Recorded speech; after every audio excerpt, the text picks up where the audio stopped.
Hello, good morning, students. Hope everything is fine. Today, I am going to discuss next chapter, that is chapter 4, light energy.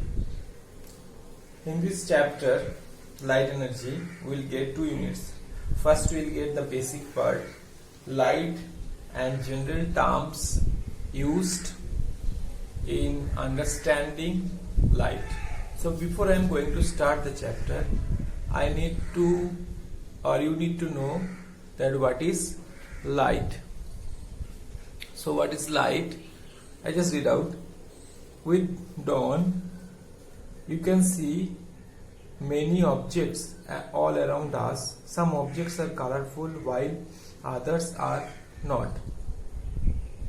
Now we see what happens on a dark night. The object present are not visible. Similarly, if you enter a dark room, you cannot see anything. If you switch on a bulb or light a candle, you would be able to see the objects in the room. Can you say what helps you to see the object in the room? Obviously, it is light. Now, what is light? What is happening here? When light energy falls on the object, please remember it. When light energy falls on the object, we really do not see it. When light energy bounces off from the surface of objects and enters through our eyes, the sensation produced by this energy helps our brain to see. Light is an invisible energy which causes in us the sensation of vision. The sensation of vision. So light is an invisible energy which causes in us the sensation of vision. Speed of light. So what is the speed of light? Speed of light is very fast. Light travels at a very high speed. Its speed is 3 into 10 to the power 8 meter per second. What is it? 3 into 10 to the power 8 meter per second. Okay? So that is the speed of light. Next we will learn that what is the source of light. Sun is the primary source. Sun is the primary source of all light. Sun is the primary source of all light for our planet Earth. It is a huge ball of burning gases which gives out tremendous amount of heat and light energy. Okay, so this one you already knew it.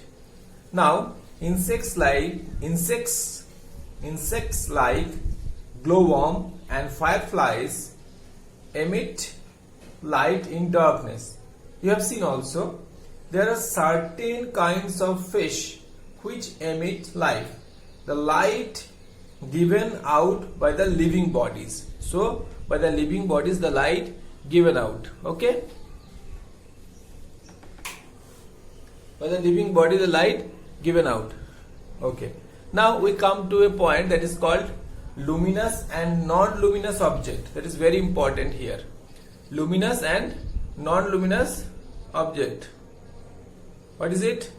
Luminous and non-luminous object. Luminous means what? All objects which can emit light energy by themselves. All objects which can emit light energy by themselves are called luminous objects. The examples has given, for example, sun, stars. These are the luminous objects. Non-luminous objects are those which cannot emit light of their own, such as moon, chair, painting, shoe, etc.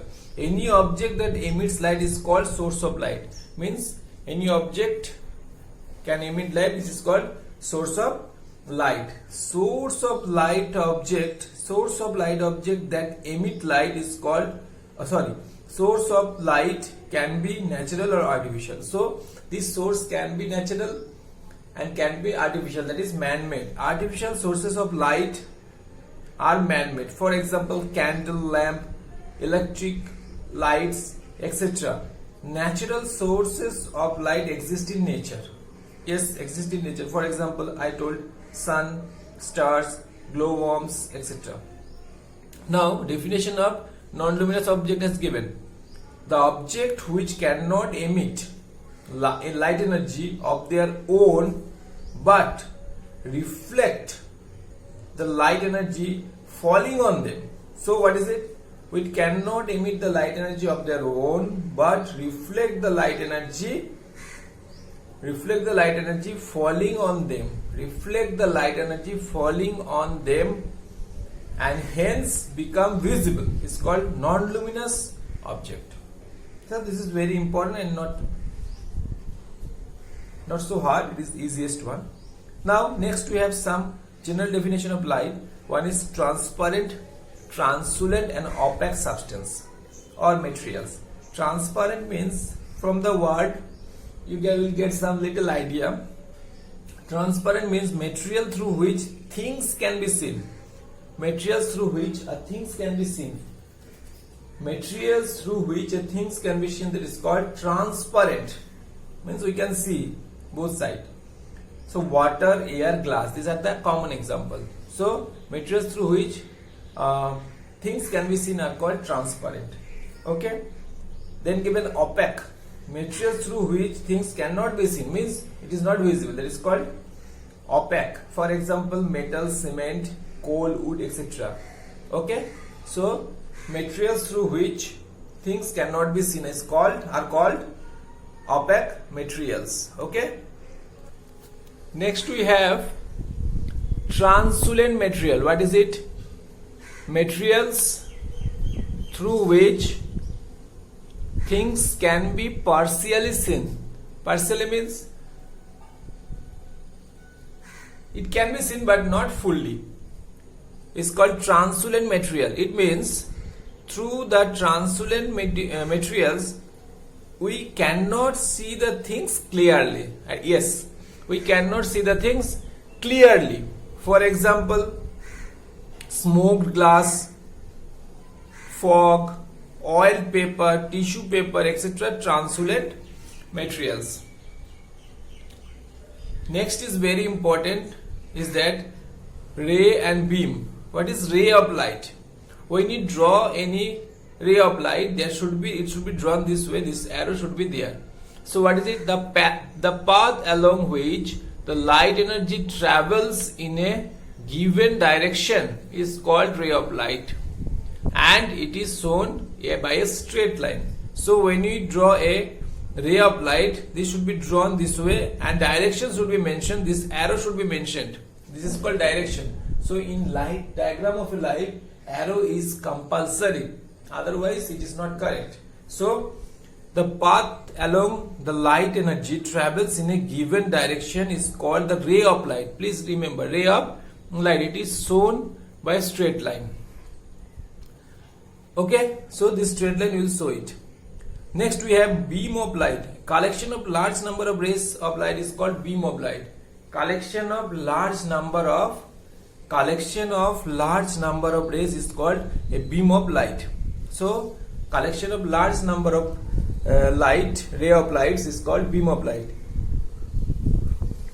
There are three kinds of beam of light is there. One is parallel, another is convergent, another is divergent. What is parallel? So this is called parallel beam of light. When a large number of rays are parallel to each other. See this picture, you know about the parallel. It will go like a railway track. Parallel, if you say, like a railway track, like a road, GT road. So then next we have convergent beam of light. Convergent beam of light means light coming from different directions meet at a point. So this different directions ray of light is coming and it meeting in a particular point. That is called convergent. Okay, and divergent, the reverse one. Light starts from a point. It starts from a point and travels in various directions. See, travels in various direction. It starts from a point and travels to various direction. That is called divergent beam of light. So the one is convergent beam of light and the other one is divergent beam of light. Next we have propagation of light, means how light travels. So light travels in a straight line. So always light travels in a straight line. What is it? Light always travels in a straight line. Okay, straight line. So what is given? In a cinema hall, you may have noticed that how the light from the projector falls on the screen. This example shows that light travels in a straight line. This is a basic example as given. There are also experiments are also there in later class, in higher class we will learn. So in cinema hall, you will see that, notice that light from the projector falls on the screen. This example shows that light travels in a straight line. So light travels in a straight line.